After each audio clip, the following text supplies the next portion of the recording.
Assalamualaikum warahmatullahi wabarakatuh. Good afternoon, everyone. We are from Group 4, which consists of me, Cintya Septanti, Akhmad Alwi Hutama, Amelia Rosadah, and Nurul Asyiah. Today, we are going to talk about our work of bringing innovations with effective ELE project management. Next slide, please.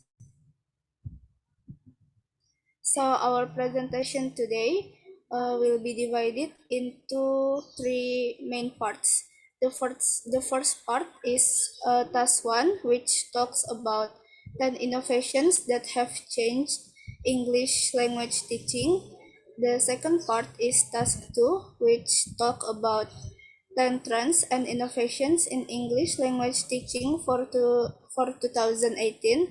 And the last part is task 3, which talks about implication for EFL teachers or educators. Next slide. Okay, so the first part is the task 1, and this part talks about 4 innovations that interest us the most, along with our knowledge about them and why we want to know more about them. So the first innovation that interests us the most is the digital platform. We are interested in digital platform because it is extensive and it is developing all of the time.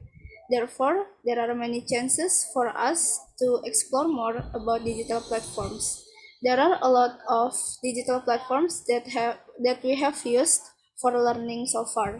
For example, YouTube, Discord, Microsoft Teams, Schoology, Google Classroom, and each of the digital platforms have their own strengths and weaknesses. The next innovation is communicating with people online. We are interested in this innovation because it makes the teacher and learners able to have a learning process through video conference applications like Zoom or Google Meet.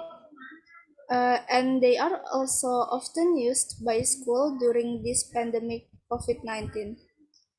The next, the next innovations that we are interested is online authentic materials. As a language students, we often need to find authentic materials to know what a particular text looks like. However, it is quite time consuming to search for the materials manually by flipping the pages of books and magazines. So the authentic materials provided on the internet can efficiently help us as students find the proper references from numerous references. And the last one is mobile learning and BYOD, or bring your own device.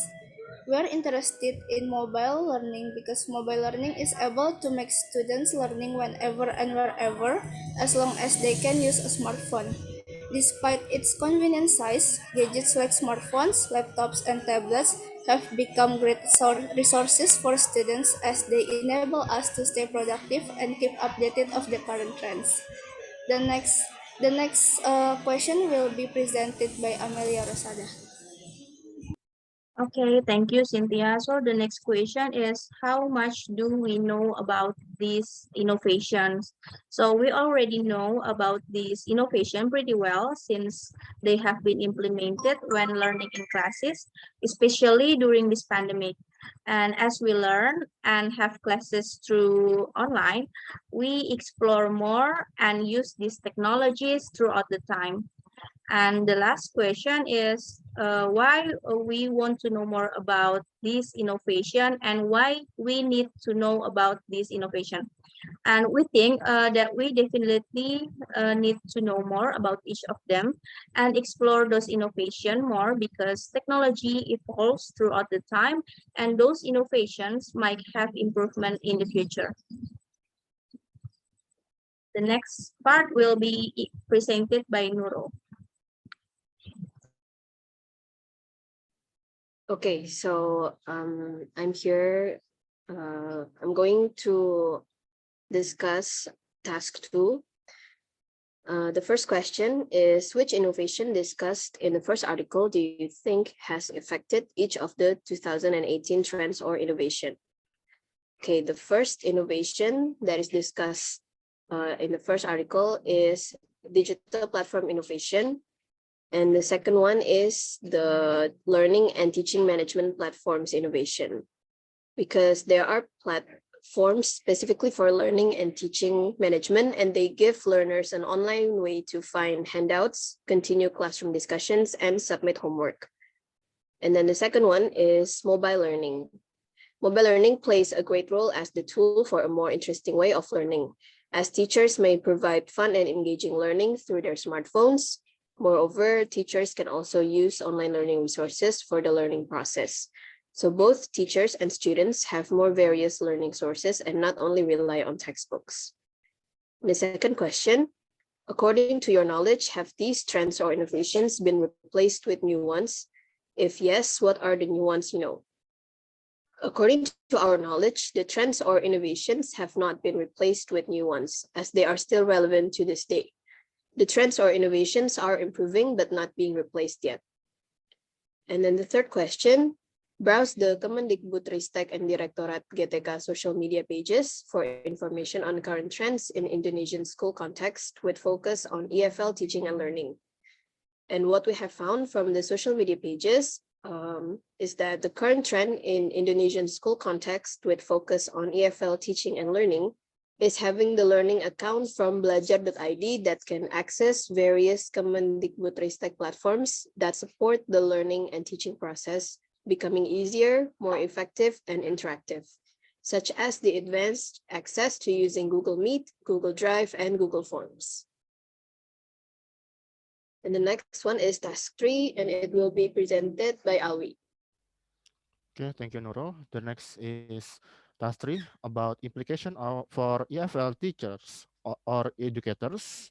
Number 1, do you think it is important for ELT educators to be informed about current trends and innovations in the ELT field?